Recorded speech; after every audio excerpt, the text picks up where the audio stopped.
Policing in America has ravaged communities of color for centuries. But where does it all start? And how did it get to the point to where it's at today? Would you be surprised to find police today aren't much different in their tactics of oppression as they were over 200 years ago as slave patrols?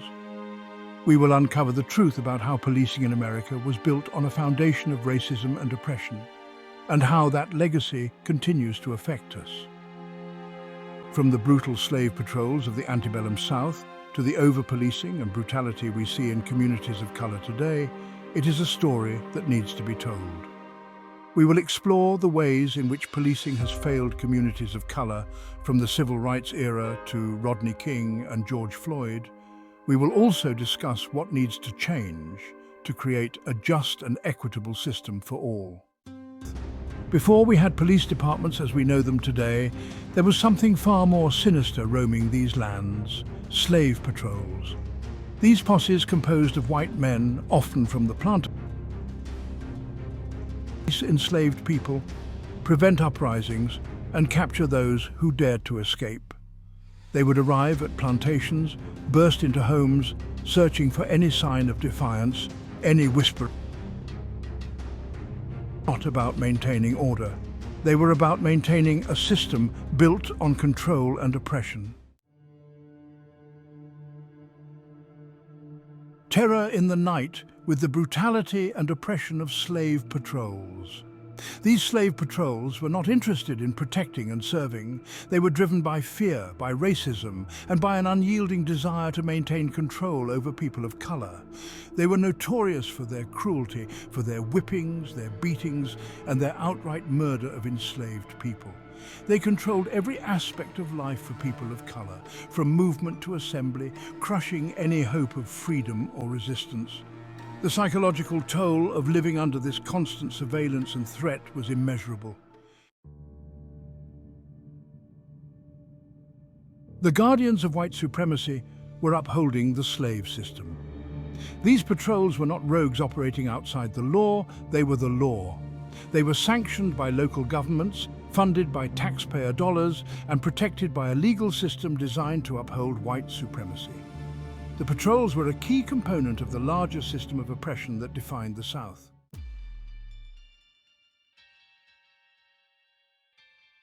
A legacy of violence was the enduring impact of slave patrols. The systems of policing we observe today, the racial profiling, the brutality, the mass incarceration, are all rooted in that dark history. We observe it in the manner communities of color are over-policed, how men, women, and children of color are disproportionately stopped, searched, and treated unfairly by law enforcement. The legacy of slave patrols is not merely a stain on our past, it is an open wound that continues to bleed into the present.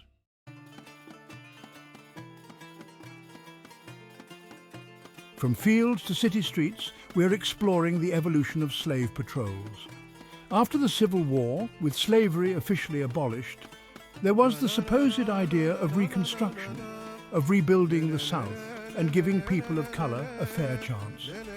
But that dream was quickly crushed under the weight of white resentment and fear. White people could not tolerate the thought of people of color having rights, having power, having a say in how things were run. So they found new ways to maintain control, and one of those ways was through the creation of formal police departments. The badge of injustice, early police forces, and the black community. Instead of patrolling plantations, these new police forces patrolled neighborhoods of people of color. They enforced segregation laws, broke up gatherings, and harassed individuals of color for simply existing in public spaces. The badge and the uniform became symbols of oppression, representing the continued denial of freedom and equality for people of color. It was as if the slave patrols had traded in their horses for patrol wagons and their whips for batons and firearms, but the underlying purpose remained the same.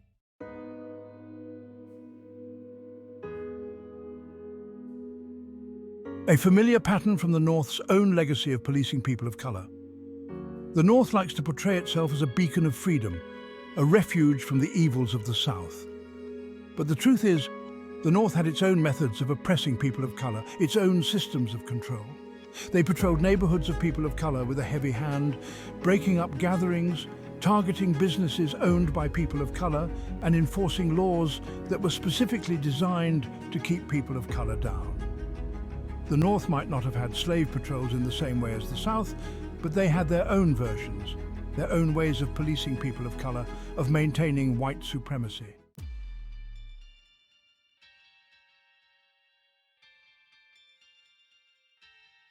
New laws, same targets.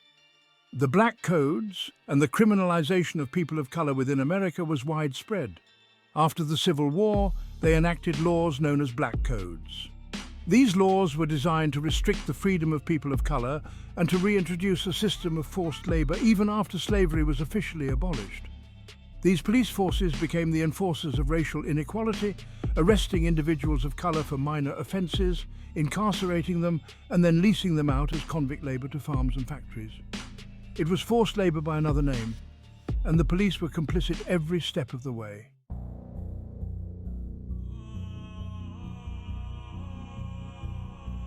The war on drugs was ultimately a Trojan horse for mass incarceration. Enter Nixon and Reagan with their so-called war on drugs.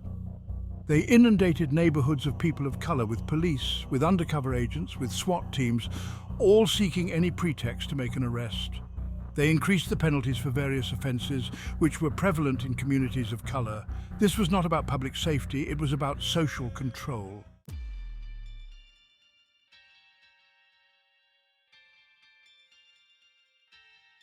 From beat cops to soldiers, the militarization of the police began.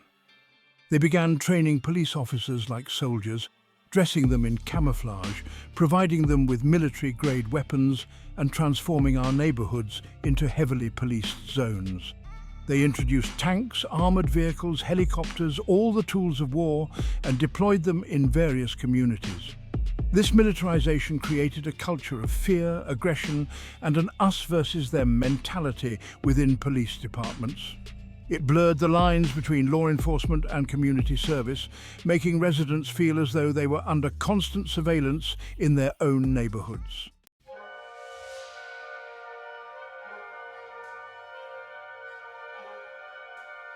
Fear and fury led the Rodney King uprising and the illusion of progress.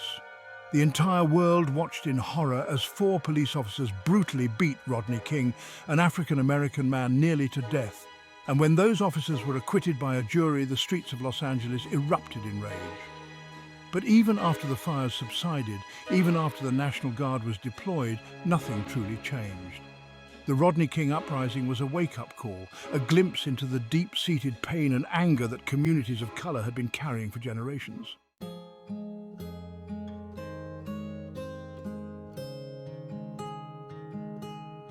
Now let us discuss the year 1994. Do you recall that year? That was when they enacted the 1994 Crime Bill. They presented it as a solution to crime, a method to make our streets safer. However, what it truly did was escalate mass incarceration, devastate communities of color, and solidify the school-to-prison pipeline. This bill allocated billions of dollars to police departments, constructed numerous prisons, and implemented harsher sentencing laws that disproportionately affected people of color. They termed it tough on crime, but it was actually tough on people of color.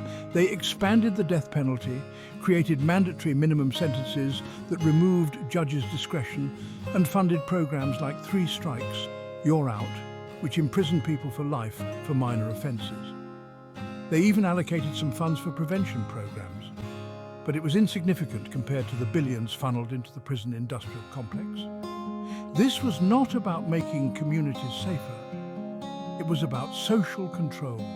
It was about incarcerating people of color, discarding the key, and profiting from their suffering.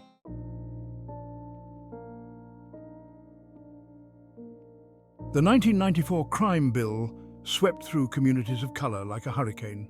It tore families apart, with fathers taken away from their children and mothers incarcerated for minor offenses, leaving their kids to fend for themselves. It created a cycle of poverty, trauma, and despair that has been passed down from generation to generation. When you incarcerate a parent, you do not just punish that individual, you punish the entire family. Children grow up without their parents, without role models, and without the love and support they need to thrive.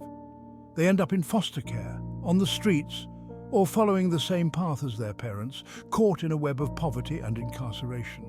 And it is not just about families, it is about communities. When you remove so many people from a community, you drain it of its lifeblood.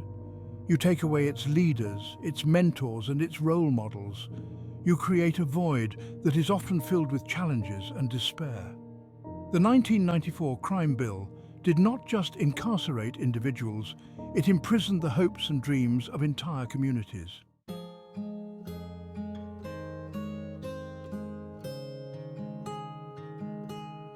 During this period, an entire industry was profiting from this suffering. This is known as the prison industrial complex, a troubling system where private companies benefit from the mass incarceration of individuals. These companies lobby politicians for stricter laws, they construct and manage prisons for profit, and they even exploit prisoners as cheap labor, paying them mere pennies for their work. They are not concerned with rehabilitation, they are not concerned with justice, they are concerned with one thing: the bottom line. And this prison industrial complex has its tentacles everywhere. They're involved in the food industry, the clothing industry, the telecommunications industry, all profiting immensely from the labor of incarcerated individuals. It is a modern-day form of exploitation driven by the same prejudice, the same greed, the same disregard for human life that has afflicted this country since its inception. A system built on broken promises has been all too tough on crime. And let us be clear, this tough-on-crime rhetoric was not about making communities safer. It was about exploiting fear, playing on people's anxieties, and turning people of colour into scapegoats for society's problems. They convinced people that the answer to crime was more police, more prisons, and more punishment. But they never addressed the root causes of crime, poverty, lack of opportunity, and systemic racism. They never invested in the things that actually make communities safer: education, job training, affordable housing, and mental health care. And now, all these years later, we are left to deal with the wreckage. We have a generation of people of colour traumatised by mass incarceration, police brutality, and a system that seems designed to keep them down. And we have a whole lot of people saying, enough is enough. What about us?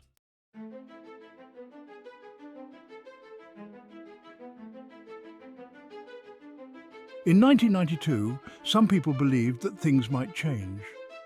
Do you remember Rodney King, a man of colour, brutally beaten by LAPD officers? And the entire incident was recorded on tape. That video, it shocked the nation. It exposed the harshness of the police, the raw, unchecked force they were capable of inflicting on people of colour. People were outraged. They took to the streets demanding justice, demanding accountability. And for a moment, it seemed like things might actually change. The officers involved in King's beating were put on trial, a rare occurrence at the time, but then the verdict came down: not guilty. That acquittal, it felt like a punch to the gut. It shattered any illusion that the system could be reformed, that it could ever deliver justice for people of colour. And the streets of Los Angeles, they erupted in anger and frustration, in a fiery rebellion against a system that had failed them once again. The Rodney King uprising, it was a turning point. It showed the world that the cameras were watching, that the truth could no longer be hidden. But it also showed the limitations of visibility, the ways in which the system could absorb even the most damning evidence and still choose to protect its own.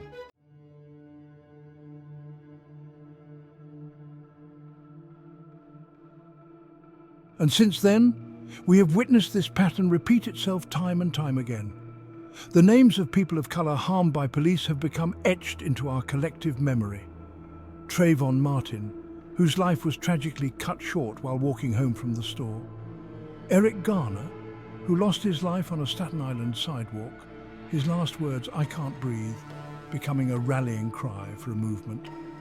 And then there was George Floyd. His life was taken in broad daylight, pinned down by a police officer's knee for over 9 minutes. His pleas for mercy ignored, his life slowly extinguished as the world watched in horror. Each one of these deaths sparked outrage, sparked protests, and sparked demands for change.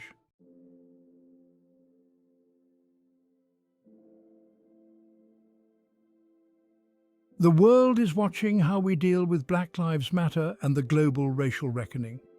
But something shifted after George Floyd.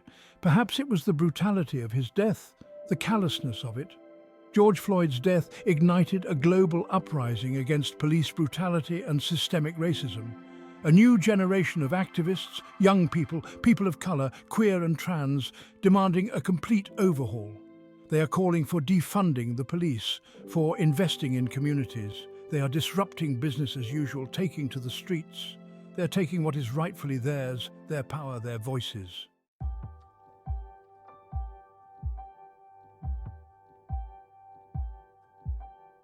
Beyond the hashtags means building a future free from fear. Now, some people will tell you that nothing has changed, that these protests are futile, that the system is too entrenched, too powerful to dismantle. But I am here to tell you, do not believe the hype. Every movement for social justice, every fight for equality has been met with resistance. But change does not happen overnight. It is a long game, a marathon, not a sprint. And while we mourn the lives lost, while we continue to fight for justice for those stolen from us, we must also focus on building a future where these tragedies are no longer the norm, a future where people of color can walk down the street without fear of being harassed, arrested or harmed, a future where our children can grow up in a world that sees their humanity, that values their lives. This is not just about reforming the police, it is about transforming society. It is about dismantling white supremacy in all its forms, from the streets to the schools, from the courts to the halls of power. It is about building a world where people of color truly matter, not just in word, but in deed. And that is a future worth fighting for.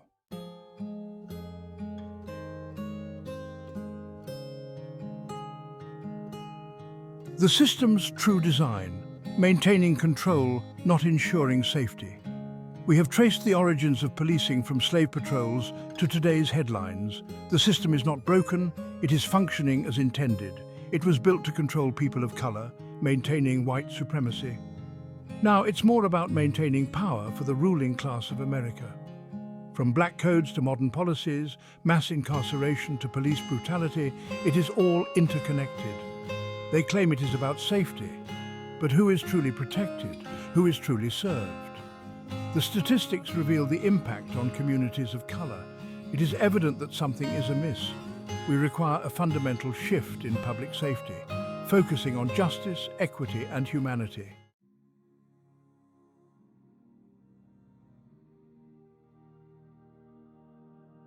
Let's start reimagining justice for a better tomorrow today. So, what can we do? How do we dismantle this system and build something better in its place? It starts with acknowledging the truth, confronting the ugly history of policing in this country. We cannot fix what we refuse to face. We must educate ourselves and others about this history, about the ways in which it continues to shape our present. We must challenge the narratives that justify police brutality, that paint people of color as criminals, that perpetuate the cycle of fear and violence. But it is not enough to just talk about it. We must take action. We must hold our elected officials accountable, demanding they invest in communities, not in harmful practices. We must support organizations that are fighting for police reform, for criminal justice reform, for a more just and equitable society. We must show up at protests, at rallies, at city council meetings. We must make our voices heard. Let them know that we will not stay silent while our communities are being torn apart. And most importantly, we must believe that change is possible. It will not be easy. It will not happen overnight, but we cannot afford to give up hope. The future of our communities, the future of our children depends on it. Now, I told you I was saving one solution for the end, and here it is: love. I know it might sound corny, maybe even naive, but hear me out. We must love ourselves, love our communities, love our people enough to fight for them, to demand better for them. We must counter the hate, the fear, the division that has been sowed in this country with love, with compassion, with understanding. We must believe that a better world is possible, and we must be willing to put in the work to make it a reality. This is not just about policing, It is about justice. It is about equality. It is about creating a world where people of color truly matter, where everyone feels safe, where everyone has the opportunity to thrive. Like and subscribe for our catalogue of videos relating to history, psychology, economics, politics and science.